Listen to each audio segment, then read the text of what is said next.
श्रीमंत होण्यासाठी अनेक धार्मिक उपाय सांगितले जातात, ज्यामध्ये देवदेवतांची पूजा, जप, ध्यान आणि काही विशिष्ट वस्तूंचा वापर यांचा समावेश आहे। या उपायामुळे आर्थिक अडचणी कमी होऊन समृद्धी येते असे मानले जाते। नमस्कार मित्रांनो, आज तुम्हाला श्रीमंत होण्यासाठी धार्मिक उपाय मी या ठिकाणी सांगणार आहे। पण त्याआधी विनंती आहे की चॅनलला सबस्क्राईब करा, लाईक करा आणि ही महत्त्वपूर्ण माहिती शेअर करायला विसरू नका आणि कमेंट बॉक्समध्ये श्री स्वामी समर्थ लिहायला विसरू नका। नंबर 1, धार्मिक उपाय सांगितले जातात। नंबर 1, लक्ष्मी पूजन। लक्ष्मी पूजनाने घरात सकारात्मक ऊर्जा येते आणि आर्थिक समृद्धी प्राप्त होते, त्यामुळे लक्ष्मी पूजन केलं पाहिजे। नंबर 2, नारळ आणि दुर्वा। घराच्या मुख्य प्रवेशद्वारावर नारळ आणि दुर्वा ठेवून लक्ष्मीची कृपा प्राप्त होते असे मानले जाते। नंबर 3, धूप आणि दिवा। रोज सकाळी आणि संध्याकाळी दिवा आणि धूप लावल्याने घरात सकारात्मकता टिकून राहते आणि नकारात्मकता आपल्या घरातून बाहेर निघून जाते आणि माता लक्ष्मी आपल्या घरामध्ये येण्यासाठी आणि टिकण्यासाठी मदत होऊ शकते। म्हणून धूप आणि दिवा लावण्याची पद्धत पुराण कालावधीपासून आपल्या घरामध्ये चालत आलेली आहे। नामस्मरण। रोज सकाळी उठून आपल्या कुलदेवता किंवा इष्टदेवतेची पूजा करून नामस्मरण केल्याने घरामध्ये सकारात्मकता वाढते।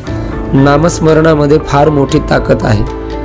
आपले पाप नष्ट होऊन पुण्य प्राप्त होतं आणि लक्ष्मी माता देखील आपल्या घरामध्ये कायम टिकून राहते। म्हणून नामस्मरण फार महत्त्वाचे। तुम्ही श्री स्वामी समर्थाचं नामस्मरण करू शकता किंवा कुठलीही जी देवता तुम्हाला आवडते, कुलदेवता असेल, इष्टदेवता असेल, त्याचं पूजा करून नामस्मरण आपण नक्की केलं पाहिजे। पाणी। रोज सकाळी उठून पाणी प्यावे, जेणेकरून शरीर निरोगी राहते आणि सकारात्मक ऊर्जा मिळते। त्या पाण्यामध्ये एवढी ताकद आहे। विज्ञानही असं सांगतं की माणसाच्या शरीरामध्ये सगळ्यात जास्त पाणीच आपल्याला बघायला मिळतं। म्हणून ते पाणी पित असताना तुमच्या मनातील इच्छा त्या पाण्याला बोलून दाखवा। तुम्हाला श्रीमंत व्हायचं असेल, तुमच्या घरामध्ये लक्ष्मी टिकून राहावी वाटत असेल, तर त्या पाण्याला तुम्ही बोला आणि ते पाणी रोज सकाळी प्या। नक्की तुमच्या घरामध्ये श्रीमंती आल्याशिवाय राहणार नाही। दान धर्म। गरजूंना मदत करणे, अन्नदान करणे, वस्त्रदान करणे इत्यादी दानधर्माचे कार्य केल्याने आर्थिक अडचणी देखील दूर होतात। कारण माऊली ज्ञानोबा म्हणतात, तपे विन दैवत दिधल्या विन प्राप्त, गुजे विन हित कोण सांगे। हरिपाठामध्ये दिल्यानंतर आपल्याला प्राप्त होतं असं माऊली म्हणतात। म्हणून आपण जेवढं दान धर्म करू तेवढं आपल्याकडे अधिक स्वरूपामध्ये धन आल्याशिवाय राहणार नाही। योग्य वेळेला योग्य ठिकाणी आपण दान धर्म केला पाहिजे। त्यामुळे माता लक्ष्मी प्रसन्न होऊन माता लक्ष्मी आपल्या घरामध्ये राहत असते। शुभ मुहूर्त। शुभ मुहूर्तावर नवीन काम सुरू केल्यास यश मिळण्याची शक्यता वाढते। त्यामुळे कुठलाही व्यवसाय असेल किंवा कुठलंही काम असेल तुमचं, ते शुभ मुहूर्त बघूनच ते सुरू करावं। आपल्या हिंदू धर्मामध्ये 3.5 मुहूर्त हे अत्यंत शुभ सांगितले जातात। त्या 3.5 मुहूर्तावर जर आपण आपल्या व्यवसायाची सुरुवात केली तर नक्की यश आपल्याला हमखास मिळेल आणि माता लक्ष्मी आपल्या घरामध्ये नांदेल। मोती शंखाची स्थापना। मोती शंखाची स्थापना करून स्फटिकाच्या माळेने मंत्राचा जप केल्यास आर्थिक समस्या कमी होतात। गुरुमंत्राचा जप।